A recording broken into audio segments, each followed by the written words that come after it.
지금 우리는 인공지능, 바로 AI가 모든 영역을 바꾸고 있는 시대에 살고 있습니다.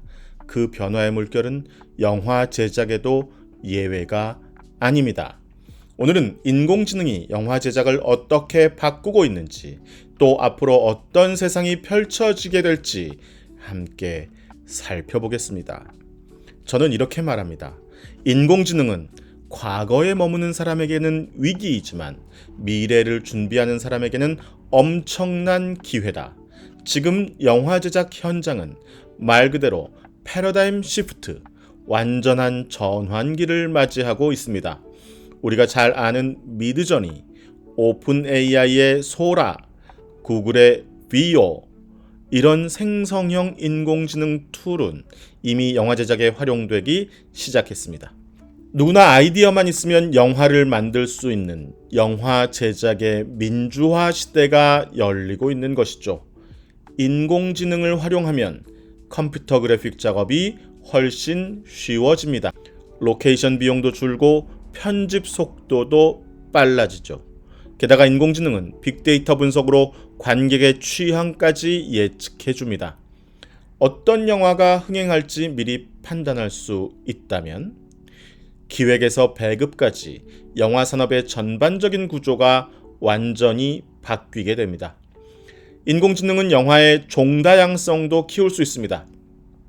예산이 부족해서 시도하지 못했던 영화들, 소수의 취향을 겨냥한 영화들, 이제는 제작이 가능해집니다. 이것은 곧 새로운 플랫폼의 분화로 이어집니다.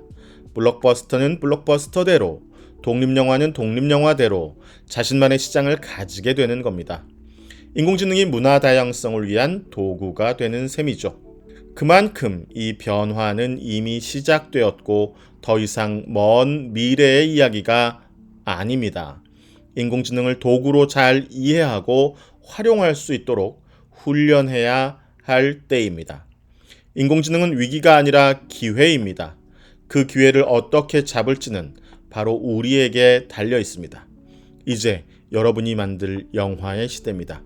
카메라가 없어도, 대형 스튜디오가 없어도 상상력만 있다면 영화 제작이 가능한 세상. 인공지능과 함께 새로운 이야기를 만들어 보세요. 문화, 콘텐츠, 스토리, 아시아를 잇는 입문 채널 데그니티 V. 인공지능이 하도 난리여가지고 인공지능 얘기를 여기저기서 해달라고 많이 요청을 해서 그런 질문을 많이 해요. 인공지능이 위기일까요? 기회일까요? 그렇게 질문하는 사람들이 많이 있는데요. 아까도 말씀드렸지만 그렇게 대답합니다. 위기일 수도 있고 기회일 수도 있다. 누군가에게는 위기일 거고 누군가에게는 기회일 거다. 이렇게 새로운 변화가, 우리가 생각하지 못했던 큰 변화가 찾아올 때는 이 변화를 잘 활용하는 사람에게는 이것은 엄청난 기회가 될 거고, 이걸 잘 활용하지 못하고 자꾸 과거의 것으로만 생각하는 사람에게는 분명히 위기가 될 것이다. 그렇게 말씀을 좀 드리고 싶습니다. 너무 원론적인 얘기인가요? 특히 이제 요즘에 인공지능이 이제 생성형 인공지능, Generative AI라고 하죠. 생성형 인공지능이 이제 많이 논의가 되고 있잖아요. 그리고 또 많이들 쓰고 계실 텐데, 인공지능은 꼭 생성형만 있는 건 아니에요. 우리가 지금 생성형을 많이 쓰고 있어서 그렇지, 예측형 같은 인공지능도 있습니다. Predictable AI라고 얘기하는데요. 아주 단편적으로 얘기하면 내비게이션 같은 거, 차량 내비게이션 같은 경우는 예측형 인공지능의 결과물이다, 이렇게 얘기할 수 있어요. 오른쪽으로 가세요, 왼쪽으로 가세요, 이렇게 지시를 해주잖아요. 근데 이제 그건 뭘 만들어내는 게 아니죠. 우리가 이제 요즘 보는 거는 생성형 인공지능을 많이 보고 있어서 그것이 전부라고 생각하는데 꼭 그런 것만 있는 것은 아니다라는 것이고요. 근데 다만 생성형 인공지능은 이제 멀티모달리티를 구현하거든요. 멀티모달리티라는 것은 기본적으로 디지털 콘텐츠를 만들려고 할 때 세 가지 요소가 필요해요. 텍스트, 사운드, 이미지. 이렇게 세 가지 요소가 있습니다. 텍스트로만 이루어진 콘텐츠도 있고요. 사운드로만 이루어진 콘텐츠도 있고요. 이미지로만 만들어진 콘텐츠도 있습니다. 혹은 텍스트와 사운드, 텍스트와 이미지, 사운드와 이미지, 이렇게 두 가지가 결합한 콘텐츠도 있습니다. 혹은 텍스트, 사운드, 이미지가 결합한 콘텐츠도 있습니다. 대체로 이제 영화는 텍스트, 사운드, 이미지가 다 결합돼 있죠. 오늘날의 영화는. 네, 그래서 이제 가장 그 멀티모달의 방식으로 우리가 영상 콘텐츠 혹은 영화 이야기를 많이 하는데요. 그 아까 말씀드렸던 것처럼 이제 미드저니라고 하는 생성형 인공지능으로부터 시작해서 뭐 최근에는 이제 챗GPT 같은 경우도 지브리 스타일의 그림을 그려줘 하면 막 그려주는 것처럼 이런 이제 이미지 생성 역할을 하기도 하고요. 또는 그 소라 혹은 비오 이런 것들은 영화 혹은 영상 콘텐츠 자체를 만들어주죠. 그래서 이제 이런 멀티모달리티가 잘 구현되고 있는 그런 사례들인데요.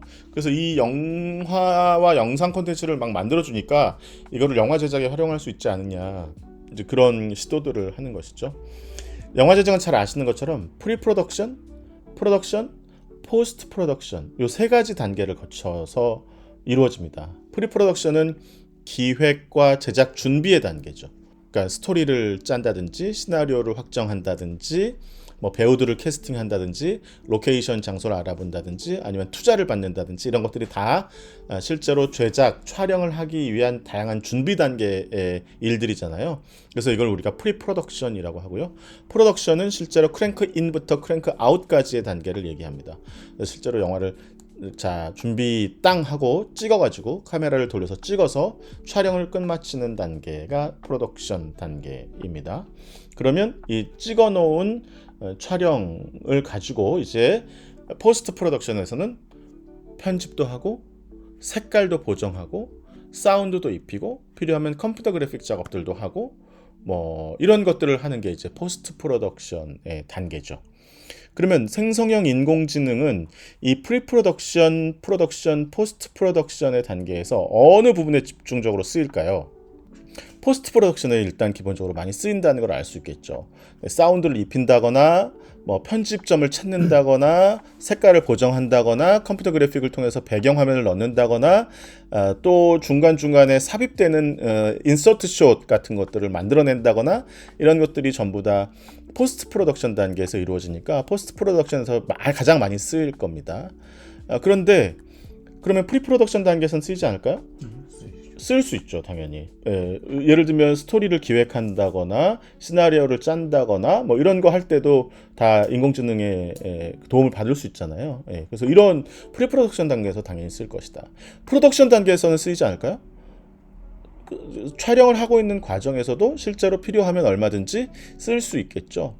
인공지능 도구들을 가지고 뭔가 실험을 해볼 수도 있는 거고요. 뭐 이렇게 타이머를 맞춘다든지 뭐 이런 것들이 다 가능할 거고요. 또 기기들을 움직일 때 마이크나 카메라나 이런 것들을 움직이려고 할 때 다양하게 인공지능을 활용해서 쓸 수 있겠죠. 물론 그 빈도는 말씀드린 대로 포스트 프로덕션이 가장 많을 거고 프리 프로덕션 그리고 프로덕션 순서로 지금은 이제 이루어질 거예요.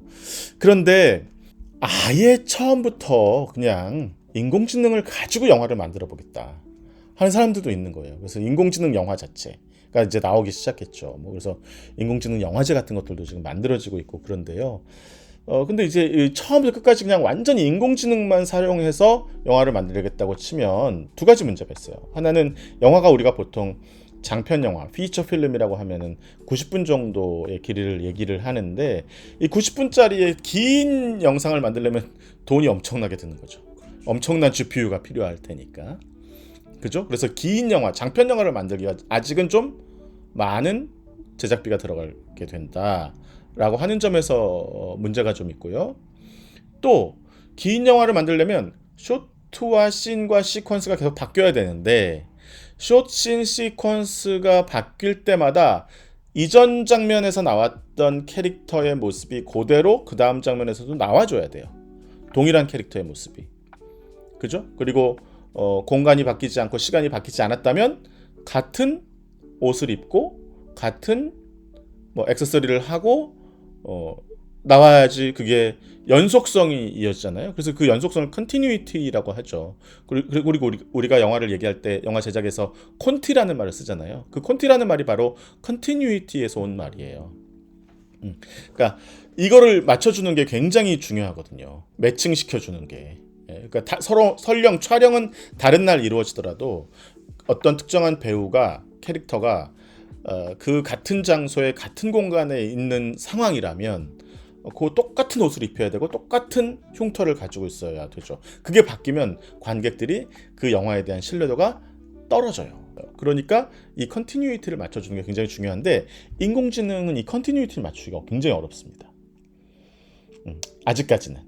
그래서 이 두 가지 기술적인 문제들이 해결된다면 그 피처 필름인 장편 영화들도 많이 나올 텐데 그렇기 때문에 아직은 장편 영화까지는 도전이 잘 안 되고 한 10분 안팎의 단편 영화들이 주로 이 처음부터 끝까지 인공지능을 활용하는 경향들이 좀 있는 것 같아요. 네, 그래서 이런 과정들을 통해서 영화가 이제 만들어질 텐데 그렇다면 이제 인공지능만 가지고 영화를 만들 수 있다는 것은 카메라가 필요 없어진다는 소리잖아요. 그렇죠. 네, 그러면 이제 누구나 영화를 찍을 수 있다. 영화를 만들 수 있다. 네, 찍는다는 표현보다는 만든다는 표현이 좋겠죠. 네, 그래서 예전에는 붓과 화선지가 없으면 글씨를 못 썼는데 붓과 화선지가 생기고 펜이 생기고 볼펜이 생기고 연필이 생기니까 종이가 생기니까 누구나 글을 쓰는 시대가 왔던 것처럼 또 필름 카메라에서 디지털 카메라로 변하니까 누구나 카메라를 가지고 사진을 찍고 영상을 찍을 수 있었던 것처럼 또 그 카메라가 핸드폰에 들어가니까 누구나 카메라를 사용할 수 있게 되었던 것처럼 이제 더 많은 사람들에게 이 영화와 영상 콘텐츠 제작의 길이 열리게 되었다. 그래서 이걸 이제 영화 제작의 민주화라고 부를 수가 있을 것 같고요.